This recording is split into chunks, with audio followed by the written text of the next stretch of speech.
You're listening to the Murphology Podcast. Thanks for tuning in to the Murphology Podcast. I'm your host, Kathy, aka Murph.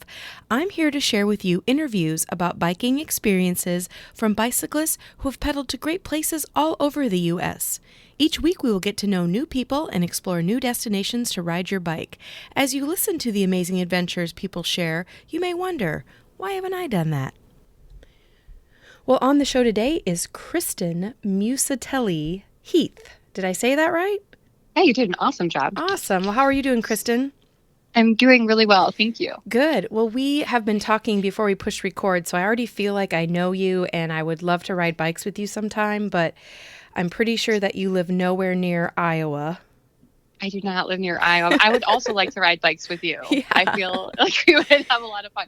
No, I don't, but hopefully I'll just add that to the number of states that we try to race in. Maybe we can find something good out there. Yeah, well, we do tons and tons of gravel type racing in Iowa. So and it's usually like Sufferfest kind of things where you don't know where you're going until you get to the race start, and then they hand you the cue sheets and you have to just figure it out. So seriously, those are fun.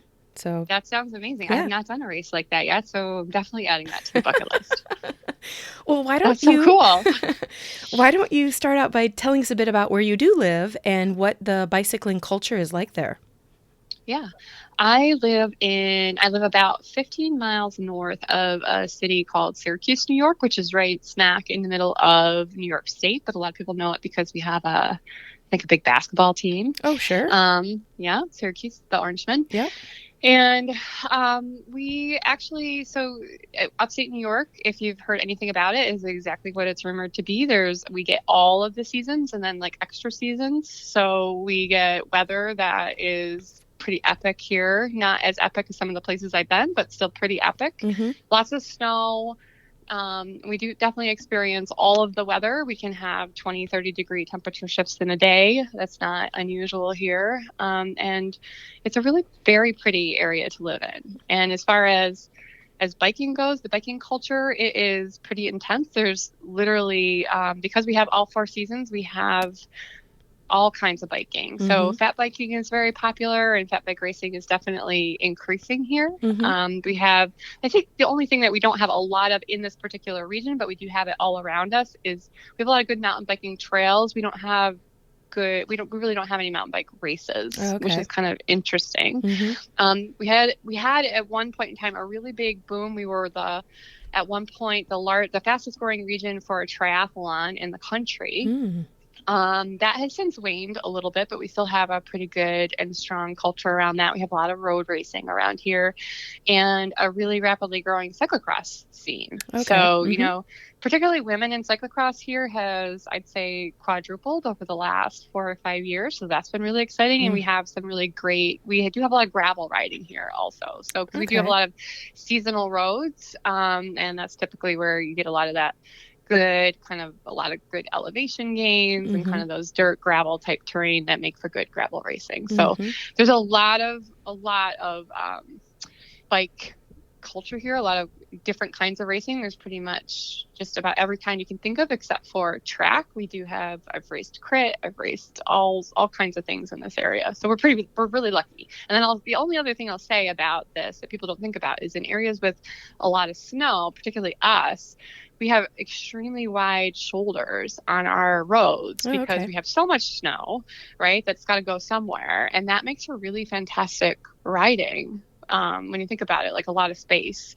When you go up to other northeastern cities or northeastern areas, you really don't see as much of that as you do see around our area, where you have just really fantastic kind of shoulders, mm-hmm. for riding really long periods of time. Mm-hmm. So that's a nice benefit that people don't think of for areas that have a lot of snow. For sure. For the most part, are drivers pretty bike friendly, or are you just thankful that you have that big shoulder?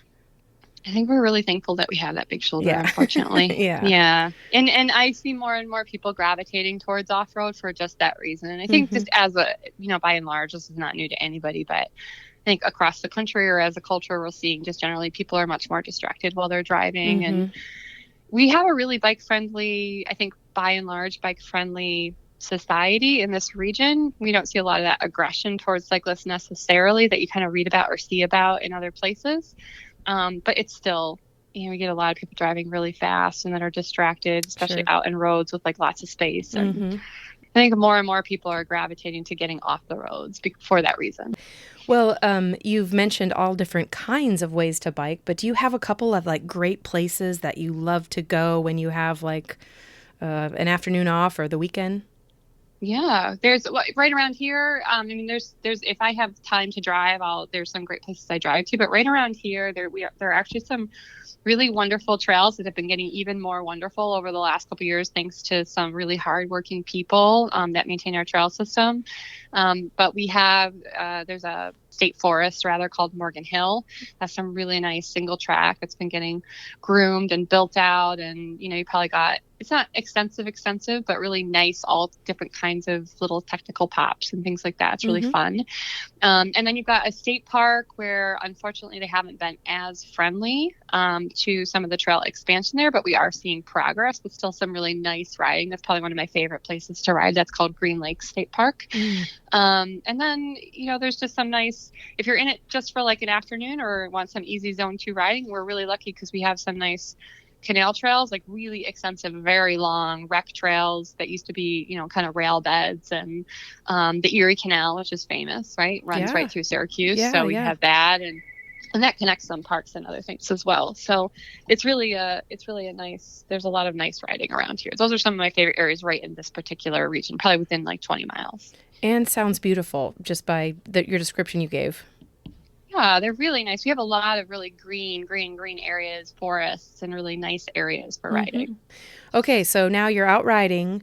I'm going to guess that you have more than one bike. I'm just feeling this. I have 7 bikes. 7. Yes. All right. Well, 7. What's your bike or bike of choice? Or is it based on weather or events you're in? No. This is easy. No, I feel torn because I actually do have 2. So I love my full suspension mountain bike. That is probably, it's just so freaking fun to ride a full suspension mountain bike. There's really not anything I think much more fun than that. And then my TT bike, which seems really crazy, right? Considering that a full suspension mountain bike would be my favorite bike, but on a TT bike, you just feel so like fast and smooth, and there's just so much joy, I think, in just hammering on a TT bike. That's kind of hard to replace. Plus, my TT bike is really pretty, so I think it's a little flashy and I love it. So those are my 2, probably. And then followed by I have a hardtail mountain bike that's also very flashy. So nice. Full suspension though, hard definitely. Just there's so much fun that you can have on it. You're like a little kid. There's nothing more fun. Yeah. So I know you said you don't have one yet, but right. And you are, I hope, looking at full suspension. Yes. Right? Yes. Perfect. In Iowa, we do not have mountains. I'm sure you know that. But yet tons of people do mountain biking, and we have lots and lots of trails. So I'm hoping that I can, go to my local bike shop and they will be an expert for me. But I'm not opposed to, jumping in the car and taking a long weekend and driving like to, I don't know, Colorado or somewhere and finding Upper Peninsula of Michigan. There you go. Yeah. Find any of those places. Yeah. Finding a bike shop that, where everybody in there lives and breathes mountain biking. But anyway, I have a little bit more time till I get one, but it is on the radar. I'm ready. Yes. And then the only bike I really don't have but want is an enduro bike. That seems like a lot of fun. Yeah. Doesn't that seem fun? Yeah. Yeah. Oh yeah. It's a whole new way to injure yourself. Yeah. That's what I'm looking for. Well, okay, so speaking of injuring yourself, I'm sure it's happened a time or two, but I wanted to get in some of the epic bicycle events that you have raced in because I follow you on social media, and every time you post an event you've done, I'm like, oh, wow, that is amazing. So hopefully you're willing to share some of your events. I am. I think it's super sweet for you to say that because there are so many amazing athletes that do these things regularly. And I feel like every time I'm just this newbie that's like goes out and tries it. But I probably have to stop saying that because I have at this point in time I've done hundreds of races and all kinds of different races, but I still always feel new. I don't know that I'll ever get over that. that feeling of being new. But yes, I'm happy to talk about any events that you'd like to talk about. Well, I think the most recent, at least that I saw, was the polar roll. So I'd love to have you tell us, maybe what it is, location, I don't know, how you did, anything fun about it, or whatever you want to talk about. Yes, I want to talk about that. I just can't talk about that without then also mentioning Margie Gessick. Is that okay? Yeah. Can I add that on to the end? Yeah. Okay. So Polar Roll is a fat bike race up in the Upper Peninsula of Michigan. It's a point-to-point race. They have multiple distances. They have 15-mile distance and it's supposed to be 30 miles, but once you get to know the race director, his name is Todd Paquette, you'll understand that nothing he says is actually accurate. So he loves to tell you these things and get you out there on your bike, and sort of like you were saying, these kind of, races where you don't really know what you're in for until you're in it. I think we all kind of know what we're in for when we're in it, but at the same time, he just loves to kind of throw these wrenches at you. So the 30 mile is actually 39 miles. Oh. Yes. And it is on some of the most amazing trails, and it's just an incredible race. And I think people are waking up to the fact that 906 adventure races are some of the best races in the country. This one is just as epic as Todd's other races. So he puts on 3 races, and we had just gotten fat bikes. When I say we, I mean my husband and I, maybe like a month or 2 ago. We literally didn't own fat bikes until then, and we had the opportunity to go up and participate in this race. We felt like we absolutely had to, because his races are so epic, and it was -8 degrees and 20 miles an hour winds at the start. Had never done a fat bike race, had never done, quite frankly, a winter race at all. Oh man. I'm not a cold weather person. I had to literally I can't tell. I did not want to get out of the car before the start. I just did not want. And I kept sitting there, and I had piles of clothes that I'd brought with me, and I kept thinking, should I put on another layer? Should I put another layer? Right. And there's a fine line. There's a fine line between being freezing cold and hot when you're on a winter ride. Because my gosh, you'll be like, oh God, I can't even feel my fingers, and then a mile later you're like, I'm sweating. It's crazy. Yes, and it's so important too, because if you get wet and you're drenched, and then later if you're depleted, you're calorie deprived, and the temperature drops or the wind picks up, which could very easily happen up there, then you're in big trouble, right? Because now you're wet and you're cold, and I definitely saw. And there was a rest stop that I pulled up to, and I looked, I got off my bike and I looked over, and this guy was just standing there shuddering, head to toe. And you could just see he was in a really bad place. And you're like, oh my God, that could be me. You don't know, you're like, I gotta get out of here, because it's it gets in your head that could be you. And you're like, oh, if I stay here, I'll get cold, and things like that. So it is very hard to understand if you're, am I layered properly, and not having had the experience before, and then kind of jumping into one that's really extreme like that. It was a total guessing game. But I will say there are some things that I think were super important about us successfully completing that. We set out intentionally not to race that race. We really just wanted to survive it. And we did, and we had a great time. And usually I do go out and race kind of hard, and I'm known for being a little bit over competitive. But so it was a different experience for me to just go out and ride a race, which is sort of what we did.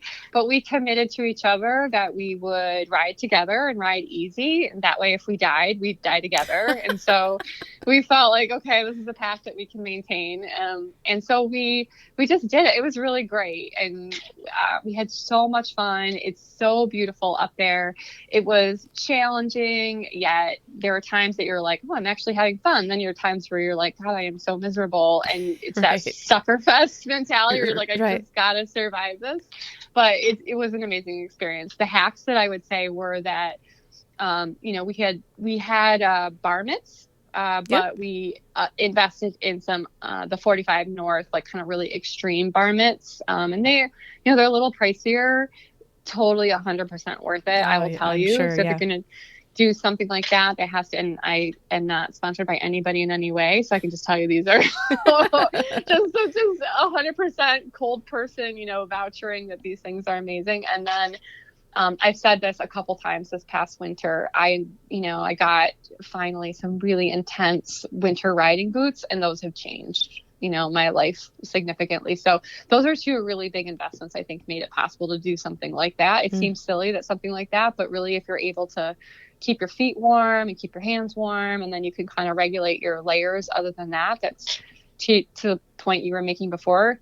So much a part of your success. It's almost just as much a part of it as your fitness or your fuel or anything else is in that kind of a temperature situation. Being able to regulate like your dampness and your temperature are just as important to you finishing the race as anything else. Sure. Well, especially when you're in that extreme of conditions, like that's, it's not life ending is probably a little bit too severe to say, but it is, game changer when all you can think about is your fingers and toes falling off. Like, ugh. Yes. So, and I did end up with frostbite on my ear, which is still kind of bothering me and peeling and kind of not looking very pretty, but, because I was too hot and sweating with my cap on, but when I took it off, I had nothing to protect my ears. I didn't really think about that. So my temperature got regulated more accurately, but my extremities were exposed. So again, those are things that are, you didn't think through quite enough. You learn it with experience, right? Sure, the other thing is we'd never had our fuel freeze during a race before. Oh gosh, I didn't even think about that. Yeah. So that happens. We had bought like the insulated water bottles and everything. One of the tricks that, we were told was if you kind of swap out your bottles, kind of keep putting them in the back pocket of your riding gear, right? Then that'll keep it from freezing entirely. That worked. We just sort of ended up with slushies mostly, which was actually delicious, but some of them did freeze all the way and it was difficult. So I learned so much from doing it. And honestly, that's like one of the reasons why I just learned to really embrace going on doing things, even if I don't have a lot of experience doing it, because you learn so much every time. And then I just wish I had a way to tell people like all the crazy things I've learned. So there were some really big learnings in that race, but it was so fun. And if you get a chance to do it, I would totally encourage it. Cause you said you do have a fat bike, right? Yes. Oh, for sure. Yeah. So you said that was called the Polar Roll and it's in Michigan? The Polar Roll. It starts in Marquette and it ends in Ishpeming. Okay. All right. And I can't tell you, before we started experiencing some of the riding up there, I would not have believed it. And that is unfortunately a phrase that's used far too often, is that they just have astounding riding up there. And it is gorgeous country. It is just like breathtaking. There are just areas, the shore and the Great Lakes, and those regions are just so beautiful. You just constantly find yourself looking around going like, this is so beautiful. And the forest is beautiful and they have such challenging terrain and all of it is just amazing. But the first time we went up there was this is where I'm coming to the point where I said I had to mention Margie Gessick, was for a mountain bike race that is held in September called Margie Gessick. And that unfortunately sold out or fortunately, if you're the race, sold out in 3 minutes this year. It's just become so popular. I think it almost has a cult-like following. It's so difficult. 70% of the participants did not complete it this past year. Unfortunately was one of those. Yeah. And there's no, in these races like Polar Roll and Margie Gessick, they're not about awarding prizes. They're really literally, they don't do age groups. They don't do anything like that. If you make it under a certain time, you can get like a buckle, but other than that, there's no awards. It's really about surviving and completing them. Right. I was going to say, it's more about how you feel inside. Like, oh my God, I just did that. It's truly about that. Like, that's really the environment. Even quitting or, I didn't make a time cutoff. I didn't make the 2 a.m. time cutoff. That is even like just having put the effort in there. There's a certain respect that everybody that participates kind of gives each other for even kind of going out there and doing it. So there are just some astounding race opportunities out there. And you said that one is called Margie Gessick? Yes. So is that a person that it's named after, I'm assuming? Yes. There's a really cool history about that. And I'm hoping I'm going to do it justice. There's a great article that was posted on the Margie Gessick Facebook page a couple months ago. A woman had done a great write-up of it. Unfortunately, it's not a fantastic story, but it is about, there was an Indian leader, and he was really instrumental in in acquiring that portion of the territory. Mm-hmm. His story isn't actually a great one. It's relatively sad. It's one in which, certainly those people were disadvantaged, and he specifically was disadvantaged. But I think the point of naming the race was really to give some honor and respect for kind of that contribution, his contribution. Mm-hmm. So it's a really cool story. Not a fantastic story. It does turn out better at the end, but really appreciate obviously the fact that there was a lot of intentionality in what they named the race. Mm-hmm. Awesome. And it's sold out, so nobody should even look it up yet. Well, this is fortunately or unfortunately. Oh. If you are a female, they are striving very hard, like many admirable races, to get to some sense of gender equity in terms of participation, right? And encouraging female participation. So Margie Gessick has two main distances. There are other races that he has. There are runs, as it's a trail run, as well as a mountain bike. But it's a 50 mile or 100 mile. Last year, they actually had something called the Out and Back, where you would literally do exactly what it sounds like, go both ways, which is crazy. And then there was a duathlon where I think you run 40 and ride 60. I mean, it's pretty intense. So they've got some really crazy options. But for females that want to participate in either the 50 or the 100, I think of either discipline, the run or the bike, definitely the bike. If you put yourself on the wait list, Todd will move you to the entry list until they get to a certain level of participation for females. I'm not sure what the target is this year, but it's not indefinite, but they are trying to get more women to try it. And I'll tell you, I've been really peer pressuring as many women as I can. And I've only been able to convince one so far. Well, so here's your chance, ladies who are listening. Yes. You should definitely check it out. You should definitely go for the experience. And if anything, there's no shame in trying and not finishing. I did not finish. I'm definitely going to finish this year. All right. Well, speaking of Sufferfest, two other rides that I wanted you to, tell us a little bit about. The Rattling Mountain Bike Marathon, which just sounds brutal even saying it. And then Leadville 100, which I have interviewed people on this podcast before. You have participated and raced in both of those, correct? Yep, I've done Rattling once, I've done Leadville twice, and I'm actually slated to do Leadville again this year. Ooh, okay. So give us some highlights of those experiences. A quick interruption to tell you this week's podcast is sponsored by Lizard Lips Lip Balm. These great lip balms contain natural ingredients, come in a variety of flavors, and you can choose certified organic or balms with sun protection. Check it out at lizardlips.net. Now back to the show. Yeah, so Rattling was something we tried for the first time last year, and I'll tell you what made that race so different for me compared to all of the other races we've done is it's just, when I got done, all I could say was miles and miles and miles of rock gardens. I mean, you are just continuously riding over rocks that I just never saw. And they're not, it's not like you're riding necessarily up or at a grade over rocks. You're just riding over pretty technical rock gardens for quite a ways. And I think this sounds strange, but when I rode it last year, I think even between last year and this year, my technical skills have improved so much that I'm hoping I'll be able to ride much more of it than last year. Last year I rode a lot of it, but I went over my handlebars, I swear to you, no less than probably 12, 14 times. Oh, no way.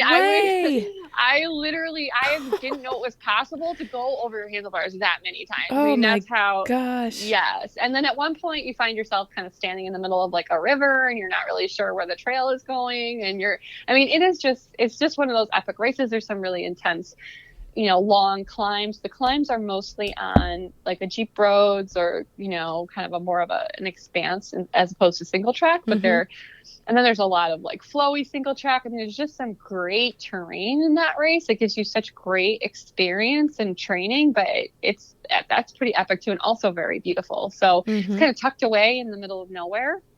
And that one's in Pennsylvania. Oh, okay. That one is not sold out, so you should definitely look into that one. And it's a really, really fun but very challenging race. So I bled a lot in the race, but if you're more technically skilled than I am, which is probably not too difficult, then you would do better. So I don't want to scare anybody away from trying it. You should definitely try it. It's a really great race. I don't know that I could physically get back on my bike after flipping over that many times. I would probably just stand there and stare into space like, maybe I'm just not made for this. I mean, I've definitely had those moments. I had one moment where, like, I'm not proud, but I flipped over my handlebars and I just laid there on the ground for a second, and I made like the girliest noise like I've ever made. I was like. Like I mean, like a noise, like it was like it's so pathetic. But no, I got up, and I kept going, and it's fine. I mean, I think it's healthy to have those moments of like self-indulgence for just a second or two. I mean, acknowledge what you're doing is really hard, because it is really hard. Yeah, you can't lie to yourself and then just like, just gonna keep going, like just keep going. So. Wow. So then with Leadville 100, you have to qualify for that event. Is that true? You have to qualify, or you can get in through the lottery. Oh, that's right. So the first time I qualified I did a qualifying time, and then I got a coin at the end of the race. That was 2016. I qualified for 2017. And then in 2019, last year, I got into the lottery, which is like crazy. The goal was, we'll put our name in for the lottery, and then if we don't get into the lottery, we'll do a qualifier. But crazy, I got into the lottery, which I didn't think my odds were very good. And then this year, actually, I got in a completely different way. So Leadville this year is the same weekend as a relatively new, very long gravel race called Steamboat Gravel. And when the two race and Steamboat Gravel it's in Steamboat Springs, starts in Steamboat Springs, which is about 2 hours north of Leadville. And when the race organizers realized that they had scheduled for the same weekend, and there were a lot of people that like to participate in both, rather than, there's a lot of logistics for both races, rather than cancel or reschedule either one of them, they decided to create this combined challenge called the Lead Boat. Oh. Which is Leadville 100 on Saturday, and then Steamboat Gravel on Sunday. No way. Yeah, those are two. Wow. Yeah, so Steamboat I've never done, obviously. That is a 144-mile gravel race. Steamboat Black. They have other distances. And then the Leadville I've done a couple times. And so, they took applications. They were going to choose 50 people to participate in Lead Boat, 25 men, 25 women. You had to write an essay, or I wrote an essay, but you had to write, they picked people based on applications. Okay. And based on your experience and applications. And so I applied, and I wrote a little essay, and I was one of the 25 women chosen. So I'm doing Lead Boat. Now, I say I was chosen, but there are a number of people that just happen to get into both. And I think there's some trending, you probably find some trending hashtags on Instagram and such called Lead Boat Unofficial, or Roll My Own Lead Boat. People have some jokes about it, that are participating in both. But there's 50 people that are in this kind of quote unquote official Lead Boat. And that's how I got into Leadville, was I was selected for Lead Boat. Nice. Yes. Wow, I'm going to be cheering you on for that, because because I'll be there as a spectator. Are you? Probably not at Steamboat, but for sure I'll be at Leadville, so I'll have to track you down and look for a fancy bike and know that it's probably somebody. Oh my gosh, my bike is not that fancy. My full suspension is not that fancy. It's very, very, it's awesome, but it's very, kind of black. But it's I'll have to connect somehow. Sweet. But yeah. Are you crewing for somebody? Probably not. I'm probably just going to I think we're going to try and do some volunteering. Oh, that's Because awesome. the two people that I'm going to spectate, they have a pretty well-oiled crew because they Yeah. do it every year. So I wouldn't want to get in that mix and Yeah. mess things Yeah. up. Well, you Oh, can come over to my ragtag crew. okay. We are not well oiled. No, we have learned a lot, as we said the first couple times of doing it. So I've done it twice. My husband was supposed to do it again last year, but he tore his Achilles in half. So Ooh. he's one behind me now. He's only done one, and he was able to defer. So that's how he's in Leadville Oh, cool. this year. Cool. Yeah. Cool. Yeah. Well, and then you mentioned at the beginning that you have a time trial bike or I TT love my bike. time. Yes. So I don't understand how you go from mountain biking, riding over big rock gardens and, risky movements to just boom, you're on a time trial bike and you're just going as fast as you can for as long as you can. Like, how does that mental game flip? I think the suffering is similar. Oh, You okay. have to suffer. You have to suffer a lot. Like in endurance racing, you have to really be prepared to suffer. I mean, there's no way that you're not going to get to a point in a 100-mile race or Ironman or anything of not suffering a little or a lot. If you're me, suffering a lot. And so I think the suffering is the same. TT is just like as hard as you can go for, the duration, and you just have to be able to get into like that pain tunnel and sit there. And I don't know, even talking about it, I get all, like I'm a 5-year-old. I get so excited because there's just it's so much fun to just go fast. Like there's just, to be like sleek and fast and just feel like you are one machine with your bike. It is different on a mountain bike, very different. When you get into a groove and you can feel like you're moving your body and you've got your weight distribution, you're kind of like one with your bike, you definitely feel that on a technical trail, especially when you get into some swoopies or berms or other things. You definitely can feel yourself becoming like harmonized with your bike on a mountain bike. But there is just something about feeling like you're a powerful machine on a TT bike that is unique and special and awesome. And I know not everybody feels that way. Most people like hate their TT bike or hate the aero position, but I don't know. I think it's because I have a lot of junk in my trunk, and I think I can push out that power. And There you go. I absolutely love it. So I'm actually, my coach gave me permission this year to go out and try the New York State time trials as a break. He wasn't very happy about it, but he let me go do it, and I won. Holy cow. I know. So I'm currently the New York State TT champ for Masters Women 40 plus and for Women Cat 4. And then I was on a team. So I did a couple in a row, time trials that day, and we won that too. So yeah. Congratulations. That's cool. And did you kind of like give a little to your coach? Like, oh, you didn't want me to do this. I did. I totally did. Of course I did. He did not want me to do it. No. So first place? I definitely felt like, I don't know if I can beat first place, but Gee, look at that. Huh. Yeah. Well, what do you know? Yeah. A quick interruption to tell you this week's sponsor is Thirsty Pigs, a full-service mobile event company offering beer, wine, spirits, plus catering for any event. With over 18 years of experience, this team can do it all. Find out more at thirstypigs.com. Well, do you remember like why or how you started getting into events like this where, like you are in a major mindset and you're going beyond maybe what you think your limits are?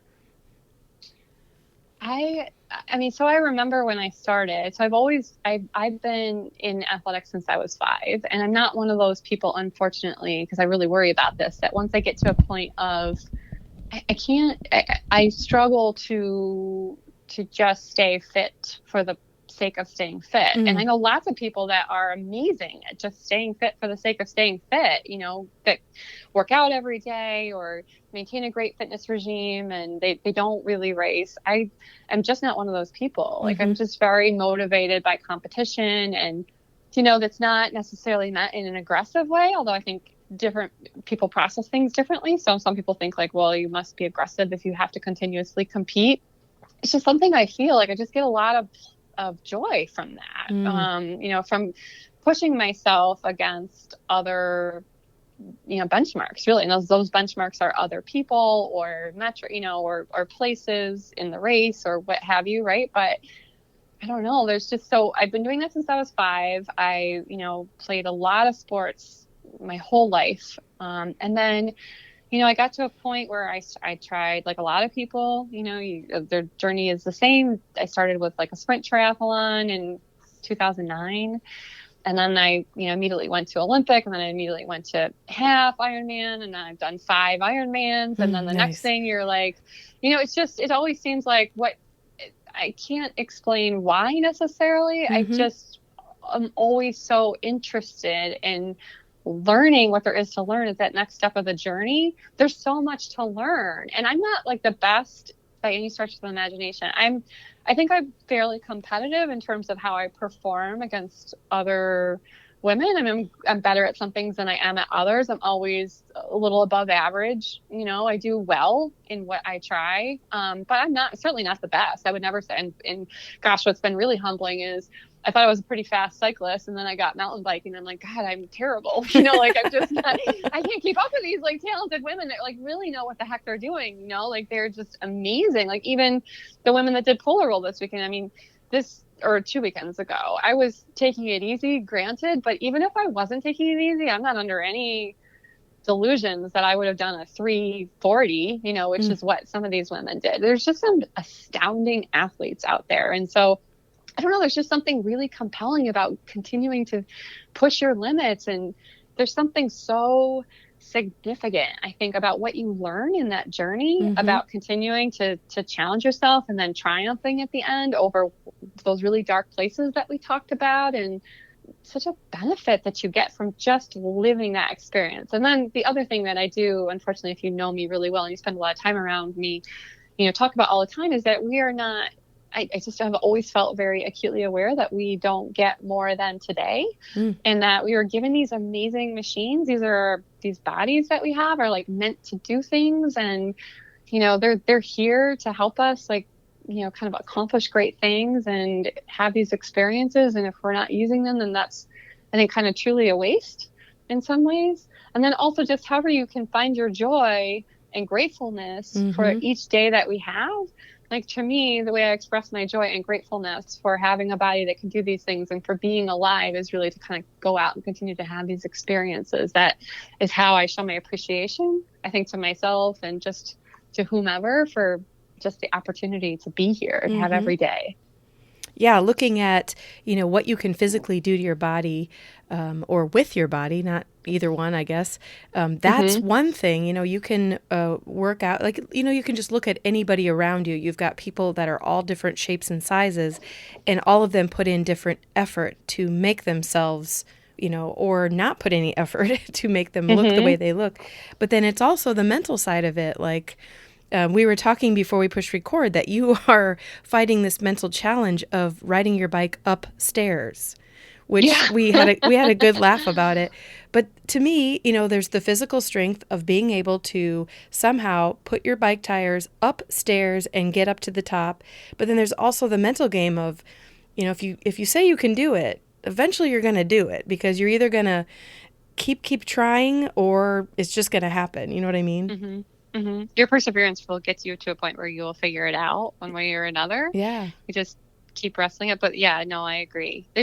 I wish I had like a good simple answer though, because I get that question a lot. Like, why do you do these crazy things? It's not certainly things that a lot of people around me do. I mean, even in my cycling community, there are relatively few of us that kind of choose these longer, some would say a little bit crazier opportunities. We'll call them opportunities, right? To challenge yourself.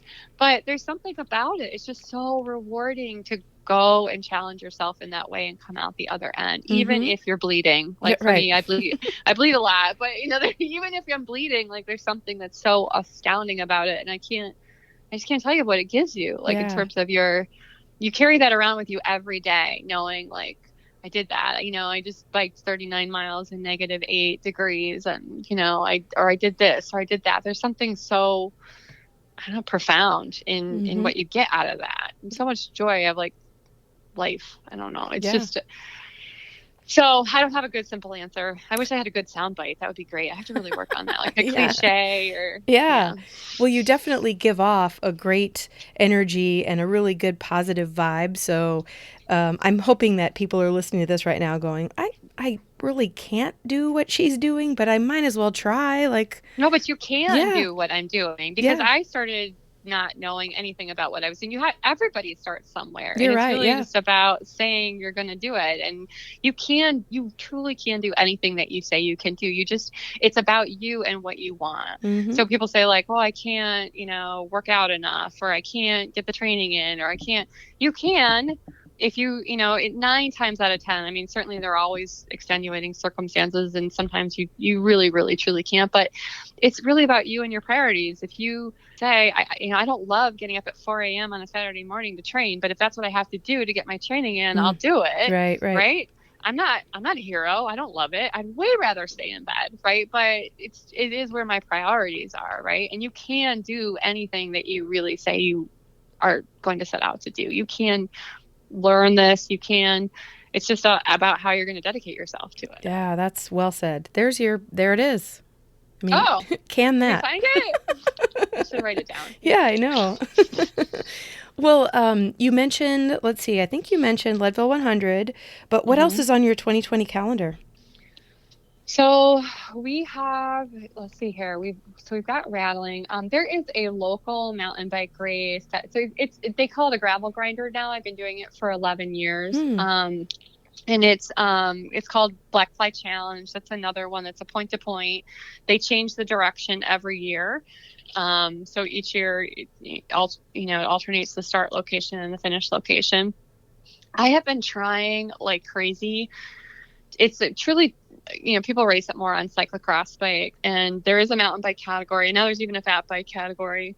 It's my goal in life to try to win that race in the mountain bike division. And I have come close, and then I've had years where I'm not close at all. And I'll tell you, I came in second last year, but just to be perfectly transparent, I was second by 8 minutes, which is an eternity. So it's not like I really was second. I was really like, far.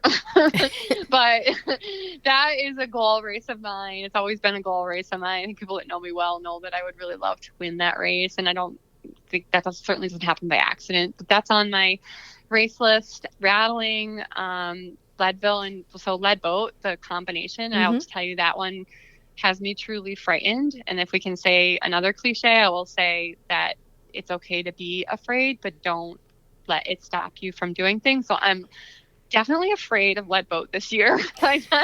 Knowing how I feel at the end of Leadville every year, the 2 times I've done it, I'm in pretty rough shape at the end of Leadville. So to think that, I'm going to get a few hours of sleep, turn around and start a 144-mile gravel race the next day, that has me very worried. There's a whole different kind of preparation to go into that. Leadville, Lead Boat, Margie Gessick, and then we have some other, we're looking at, like I said, we're really lucky. There's some great New York State mountain bike series. There's actually a race that I don't know the race director. I went down and did on a whim last year. It's called, and see if I can get this right. I may get one of the words wrong, and you'll see why in a second. It's called the International Intergalactic Global Mountain Bike Relay of the Multi-Friggin Verse. Wow. That's what it's called. Wow. Yes. Or the II, whatever that acronym is. And it's in Pennsylvania in April. And it is a choose your own adventure lap race. Oh, fun. So you can do it as a solo, 2, 3, or 4 person team. And the laps are about 3-ish miles. And each time you do your lap, you can choose kind of multiple spurs, right? But the trail always kind of ends up getting to the same place. You can just choose, do I want to take this one that has like a little bit of a log jump, which might be more direct, or do I want to take this curve around, right? But so your distance can vary a little bit per lap, but it kind of depends on what's faster for you or what you want to do, or whether there's like 3 people ahead of you or behind you on the trail, and what's faster, what would maybe allow you to, leapfrog somebody, right? So it's a really cool choose your own adventure lap race. And then what makes it even more cool is the teams, they have almost like this team alley where all the teams that are participating set up these tents. And so during your lap, you have to go through like that team alley each time, which is really fun. And these, if you're a 4-person team, you could have kind of a ways before you ride again. Sure. So, people are hanging out and they're cooking hot dogs and like doing things like that and hanging and heckling. And it's like kind of a crazy environment. I had no idea what I was in for. I chose to do it last year by myself. My husband was traveling somewhere else and I was actually driving on my way to a work function in DC. So it was on my way. So I said, I'll do this. It's a 5-hour race. They actually lengthened it to 6 hours on the start line. So that was fun. Yeah. And then I was like, well, it's a great opportunity for me to get a bunch of training in, and single track. And so I did this by myself. I show up. I had no idea. I had no tent to hang out in. I really didn't have any place to like put my fuel or food or anything like that. I was adopted by kind of this like random group of guys Nice. that, had some people that were racing and some people that weren't. Some people that weren't racing, I'll say they were being very recreational, and I won't kind of go beyond that. And, it was just kind of an interesting, like such a crazy but awesome environment. It was one of the most fun things I've ever done. Nice. So I'm definitely going to go down and do that one again too. Like, that's what I mean. There's just so many fun, if you're willing to like just try anything, there's so many crazy fun experiences that I never would have had otherwise. But that's one I can't speak highly enough about. That was a lot of fun. So that's awesome. Yes. So I think those are my big races, mostly the ones that I've rattled off. I will tell you, we do have kind of a little side note that we haven't done Ironman in a couple of years. We did 5 Ironmans in 4 years. I do miss Ironman a little bit. I know my coach would kill me, so hopefully he'll never listen to this podcast. But if we get to a place where, Margie Gussick is in September and, by that point, Margie Gussick took me 20 hours to get to the mile 85 mark. So I'm hoping if I do complete it this year, I would complete it in like 22 hours, maybe, that we would have enough fitness to go do an Ironman in like November or something like that. So I know that sounds crazy, just kind of tack an Ironman on at the end, but it would be, I think, kind of fun to go back and do one if you have, all that fitness and not waste it. So, sure. Well, so I guess you just said it. You just said it out loud. So now it's going to happen, maybe. I know. Possibly. And people are going to kill me for saying that. Certain people, like my husband, are going to kill me for saying it out loud. But it makes it more real, right? So exactly. Yeah. Maybe I'll do that. So, I know we have a lot of racing lined up this year, but a lot of like awesome epic experiences too. And then we've talked about, after this year, kind of like swapping out and looking at some new states to get to and new experiences to have. So we're, you talking about these crazy races in Iowa, that's a really cool thing, and we'll have to put that on the list. And you'd mentioned the San Juan Hut system. Yeah. We'll have to look at that too. So I'm taking all suggestions. Yeah, that's awesome. There we go. For any cool new bucket race that I can take. Cool. Well, last question for you. I feel like you've talked a ton about, female racers or getting females into events. Do you have any advice you would give fellow female athletes that maybe need a little motivation to get training more or to feel more confident or to just sign up for something? Yeah, I have a couple things because I'm really lucky. I am part of a women's race team, which is a really awesome group of ladies, Syracuse Bicycle Women's Race Team. We race for Syracuse Bicycle Race Shop. But, I can't tell you how many, and one of the goals of that race team is really is to be great ambassadors for the sport of cycling and to, really demonstrate to other women that anything is possible in terms of cycling if they want to participate. There's an opportunity and other women that would help them do that. But there's a couple of things I think very similar to the struggles, and I don't mean to get too serious here, but the struggles that I think a lot of women in society have today around self-confidence that translates naturally to cycling or anything else, right? Any of these other kinds of pursuits. I find that a lot of women, they say, oh, I would love to do that, but I could never. Or I just can't, I don't think I could do that. Mm-hmm. Or, I really want to, but I don't think I could. Like I hear that a lot.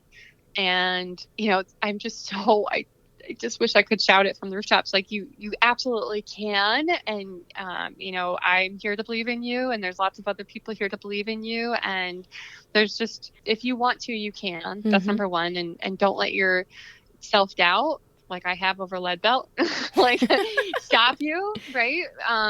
A lot of women are challenged with, particularly for off-road, there is a certain amount, I think a little bit of fear that comes in there, right? I mean, riding a bike on the road or something is something much more people have experience with, especially, growing up even as little kids or anything else, right?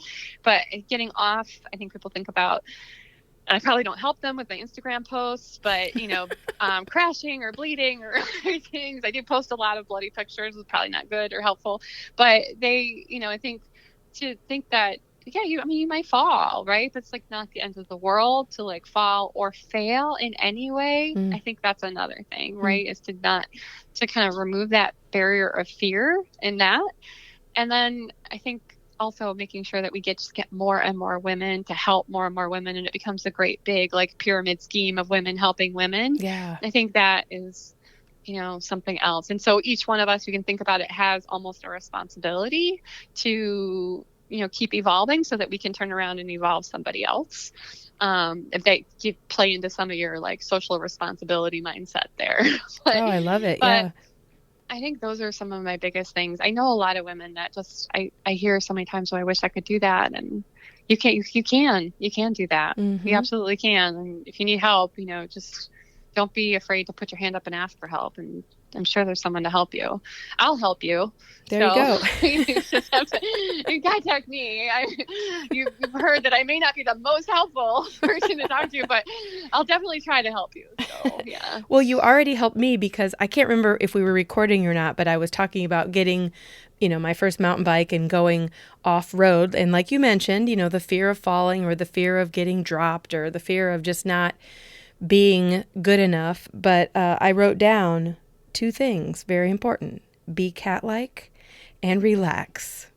Yes. It's and perfect. Cat-like is a phrase. Yes. The cat-like is a phrase actually another woman taught me. So, yes, I'll say Sherry O'Shea. She, so it was an instance where I rode and I thought I was being cat-like and it was, and she was like, you look really straight and rigid, like, why are you standing up like that? No, but it's just, it is all about being relaxed. And it's the same, it's no different in gravel or even in road. I find, even a lot of people will do it if they're on a sharp descent on the road even, right? You find yourself tensing your shoulders and tensing your elbow. You can feel it in your forearms and everywhere else you're tensing. And that makes you, quite frankly, a lot more likely to fall over, or crash or jerk, or because every movement of your body then is going to be translated right to your bicycle, which, could jerk you in one direction or another, even slightly could end up making you crash, right? If you're going fast enough or on a sharp enough descent. So yeah, that's a big one, is relaxing, which is so hard, right? And another little trick on that is is like relaxing your eyebrows. Oh, really? I know. Yeah, it seems funny, but if you relax your eyebrows, your face relaxes, your neck relaxes, your shoulder relaxes, like things start to relax all the way down, and you will be shocked to start self-checking yourself at how often you are like furrowing or doing other things or tightening your face or your jaw.